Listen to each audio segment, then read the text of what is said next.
Hello everyone, and welcome back to the channel. Today we're diving headfirst into the world of mythology and exploring a topic that sparked imaginations for centuries: demigods. These fascinating figures, born from the union of gods and mortals, have graced the stories of countless cultures, from the well-known heroes of Greek and Roman myths like Hercules and Achilles to the legendary warriors of Norse sagas. But demigods aren't just about epic battles and superhuman strength. They represent the intriguing intersection between the divine and the human, the struggle between power and limitation. Demigods are a curious paradox. Blessed with the blood of the divine, they walk the line between human and God.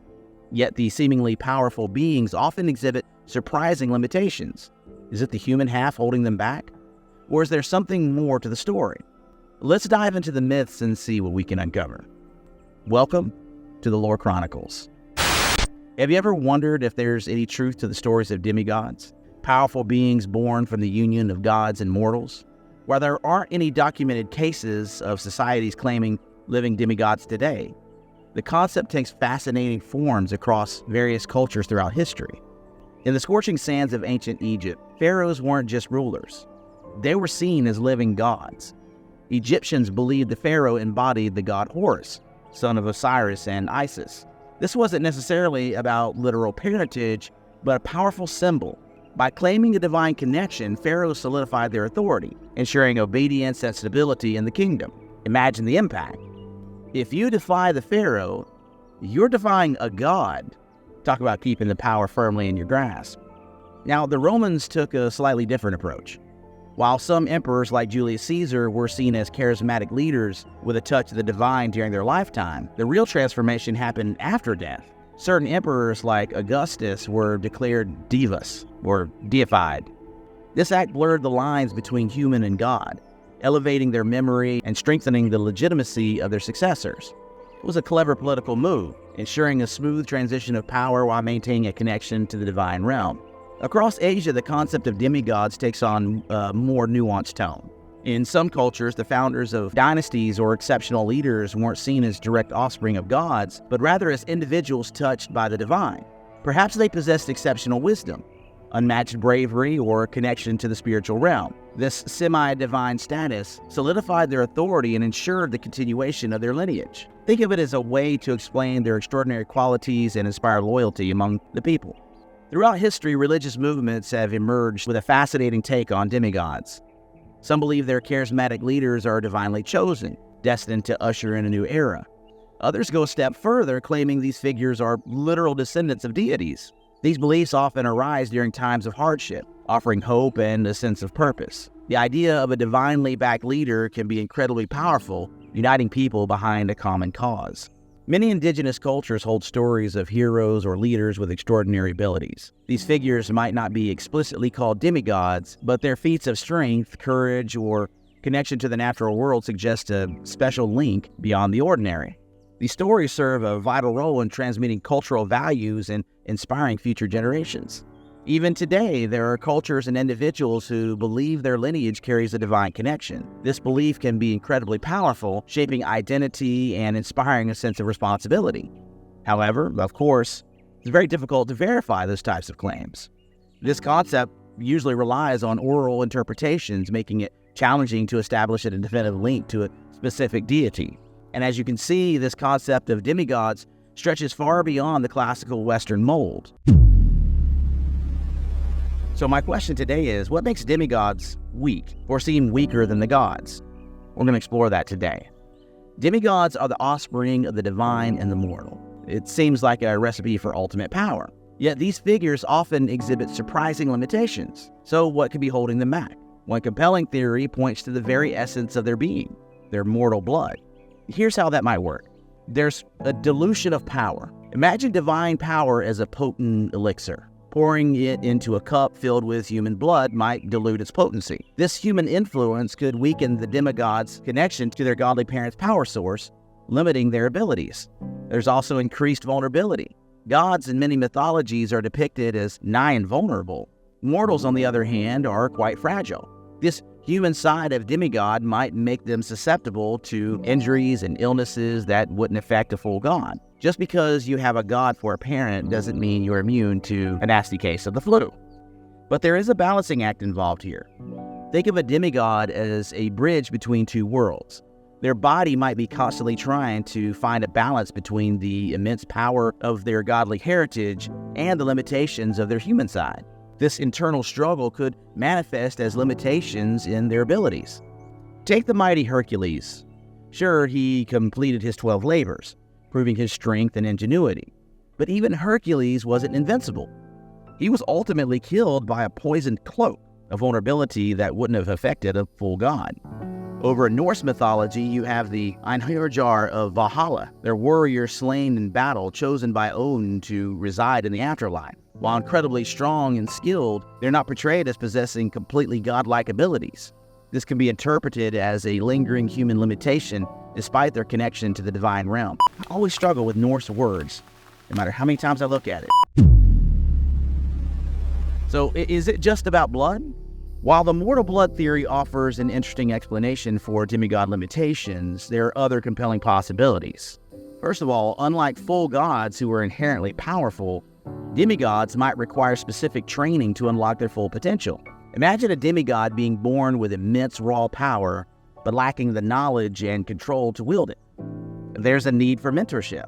Many myths portray demigods seeking out powerful figures like centaurs, satyrs, or even other gods to train them in combat, strategy, and the control of their abilities.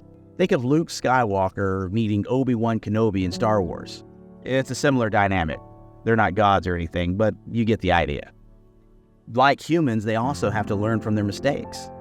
Demigods, with their inherent power and youthful impulsiveness, might learn through trial and error. Their limitations could be a result of an inexperience, needing to overcome mistakes and hone their skills before reaching their full potential. And who doesn't love the hero's journey, trials and challenges? Many demigod stories follow the classic hero's journey motif. Perhaps their limitations are not a weakness, but a stepping stone on the path to greatness. Also, we like stories where people earn their power. So in some myths, demigods must overcome seemingly insurmountable challenges to unlock their potential. This could involve facing mythical creatures, completing epic quests, or confronting their own inner demons. Let's go back to Hercules' 12 labors. Each one was a test of strength and character, ultimately leading to his full potential. The limitations a demigod faces could be a test of their determination also. By overcoming these challenges, they not only prove their worth, but also unlock their true power, earning their place among the legendary figures. Now, when you have power, you're also going to have jealousy and struggles for power. Some myths hint at established gods fearing the potential of demigods. Imagine a scenario where the existing pantheon sees demigods as a threat, a challenge to their authority. Maybe by design, they have limited power. Perhaps full gods manipulate fate or destiny, deliberately limiting the power of demigods to maintain the cosmic order. This could be a way for established gods to ensure their continued dominance. Some of them are cursed or hindered. Certain demigods and myths are afflicted with curses or limitations placed upon them by jealous gods. This could be a way to keep them in check and prevent them from becoming too powerful. Think of Hephaestus, the Greek god of fire and metalworking, who was cast from Mount Olympus due to his deformity. Demigods might be more than just powerful beings born from gods and mortals. They could represent a symbolic concept. Let's look at human potential. Demigods, with their blend of human and divine qualities, could be seen as a metaphor for the potential within each of us. We all have the ability to achieve great things, but it requires overcoming limitations, striving for self-improvement, and tapping into our own inner strength.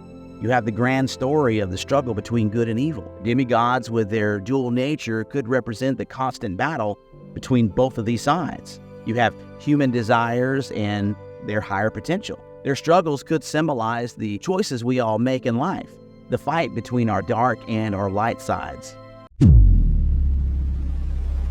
We've explored various reasons why demigods might exhibit limitations despite their divine heritage. Now let's delve into specific mythologies and see these concepts in action. The Greek Titans. It's a tale of contrasts. Hercules, the mighty mortal, son of Zeus, and the mortal Alcmene. Hercules wasn't born with godlike invulnerability. However, his demigod status granted him immense strength and potential. Through rigorous training with centaurs and heroes, he honed his skills and overcame challenges.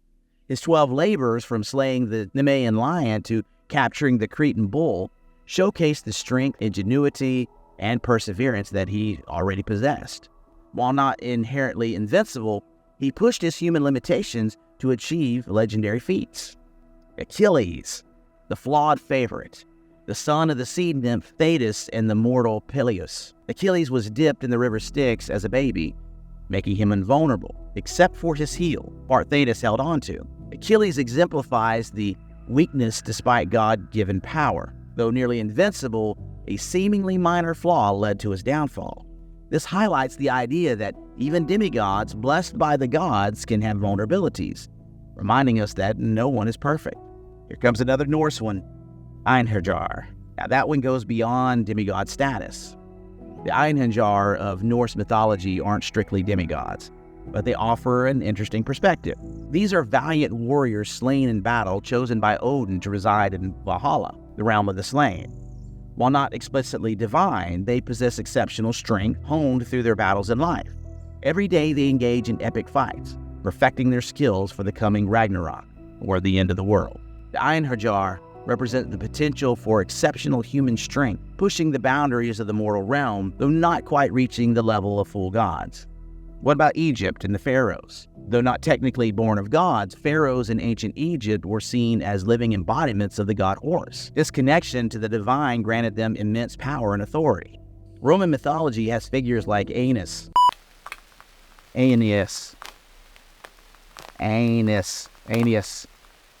son of the goddess Venus and the Trojan prince Anchises. Aeneas' journey, filled with challenges and divinely influenced events, exemplifies the demigod experience of balancing human limitations with divine intervention. Can't be called Aeneas. These are just a few examples. The demigod figures appear across various cultures, each with their own unique stories and interpretations. I love these stories and I love what they represent. There's nothing like a good story of this tragic hero that learns that he's powerful and maybe he's born with something that's deep within him and he has the potential to become something great.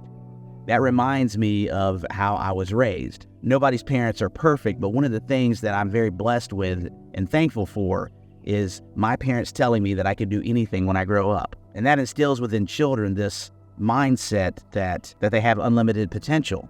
Now, I know that I can't do anything that I want. I don't have the highest IQ in the world, and with my body type or my height, there are certain sports and physical activities that are just going to be off limits for me, just how I'm born. I'm not talking about that stuff.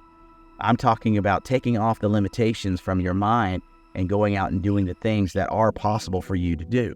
I believe personally that whatever you tell a child, they will believe. If you tell them they're a loser, they're going to believe that.